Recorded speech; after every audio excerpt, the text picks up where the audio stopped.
Hello বন্ধুরা, আবারও চলে আসলাম তোমাদের জন্য ছোট্ট একটি মিনি ব্লগ নিয়ে। আজকের ওয়েদারটা কি সুন্দর, তাই না? আর এদিকে দেখো, বাজার করে নিয়ে চলে এসেছে। আজ করবো ভোলা মাছের ঝাল।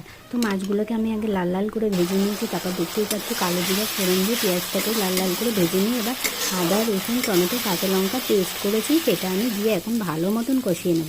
আর সাথে একটু আলুও ভেজে নিয়েছিলাম, আলু দেবো যেহেতু দুবেলা খাবে তাই জন্য। এরপর আমি একে একে মশলা দিয়ে দিলাম, নুন, হলুদ গুঁড়ো, ধনের গুঁড়ো, জিরের গুঁড়ো আর লবণ, আর একটু কালারের জন্য দিলাম কাশ্মীরি লঙ্কার গুঁড়ো।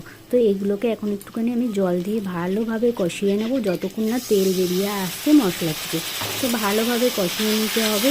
আর কে তোমরা ভালোবাসো ভোলা মাছের ঝাল খেতে, অবশ্যই কিন্তু তোমরা কমেন্টস করে জানিও। আর ভিডিওটা কেউ স্কিপ করো না। তো দেখতেই পাচ্ছ এখানে আমি আলু দিয়ে ভালো মতন কষিয়ে নিয়েছি। আর দেখতেই পাচ্ছ তেল বেরিয়েও এসছে সাইড দিয়ে তোমরা দেখতেই পাচ্ছ।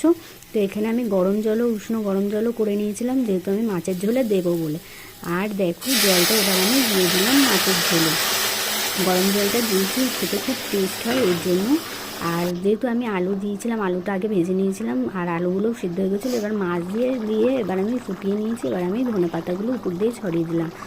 আর তোমরা পরিমাণ মতন নুনটা বুঝে দিও, যে যেরকম খাওয়ার ঝালটাও পরিমাণ মতন বুঝে দিও।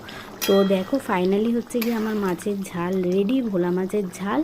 তো ভিডিওটা তোমাদের কেমন লাগলো অবশ্যই কমেন্ট বক্সে কমেন্ট করে জানিও। সবাইকে শুভ দুপুরের অনেক অনেক শুভেচ্ছা রইল।